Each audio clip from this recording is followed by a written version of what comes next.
So today's video, I'm going to show you how to utilize one of these to identify what breaker goes to a specific outlet that you're trying to find out so you could shut it off. Sometimes, like in this case in my garage, the breakers are not identified with the name of, bedroom or kitchen or whatnot. So there's a little device that you're going to plug into that outlet, and you come with this and you're going to find out where it's at. Let me show you. So basically it's this little device that comes with this one. It comes in a pair.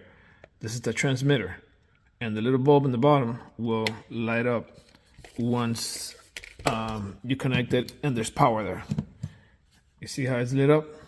Now I'm gonna go to my breaker box here in the garage and show you how to use this to identify it.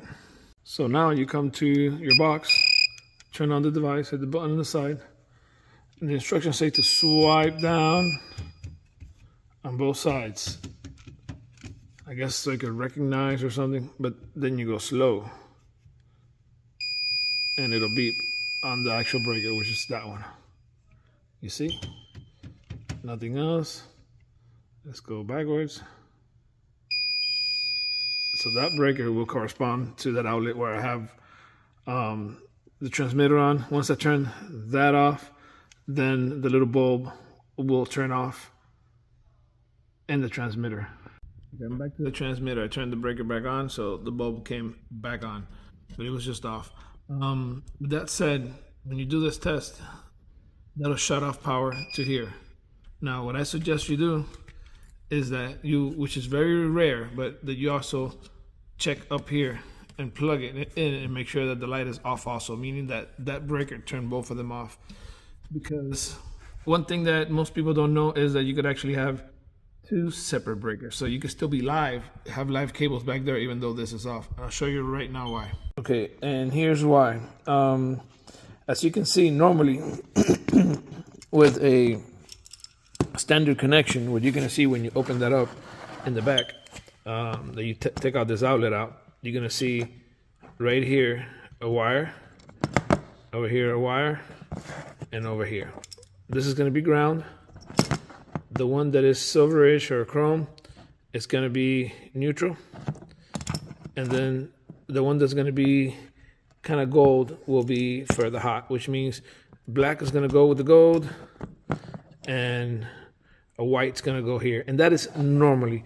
By the way, all of this should be done by a licensed electrician, or you know what you're doing. I'm just showing you what I know and how I do it.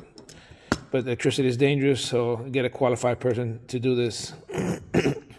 With that said, sometimes the cable that you hear, people run out of the wire and you can see another color. It could be blue, it could be something else, but the standard is black for hot, white neutral, and then bare wire for ground. But colors can be different, and things are done in different places out of code, and you'll see different things. But with that said, why is there another one here on the side for like a second hot and another one here? Well, the main thing that it gets used for is to feed from here electricity to another outlet.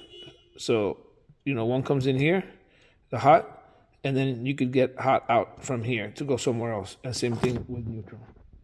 Now, the other reason besides bringing in power to the outlet through one of these and then getting power out from the other side to go to some other receptacle or light switch or something. And the reason it does that is because these two things are bridged by that little tab right there. Now, that is not the only thing the only function of this having two bolts here. The other function is that you could actually get with needle nose pliers that tab, go back and forth, and it breaks loose, and it creates these two are now separate. What that does is that you could bring a hot in here, and on the other side you break it also, and you bring a neutral to here, and then you bring from a different breaker. So now you're bringing in two different lines into here, another hot, and you can put neutral here. And what will happen is that each of these will be in a separate breaker. And that's why it's important to, just because you check on one and the breaker was turned off, that you don't have power on the other one. You might still have live wires back here coming to this side. So you got to check them both. Now, that is very unlikely. you're probably not going to see it. Usually when there's two things here connected, it's because one is coming in and the other one feeding something else. It's very rare to see where there's two hots coming in. But you always also have to check with your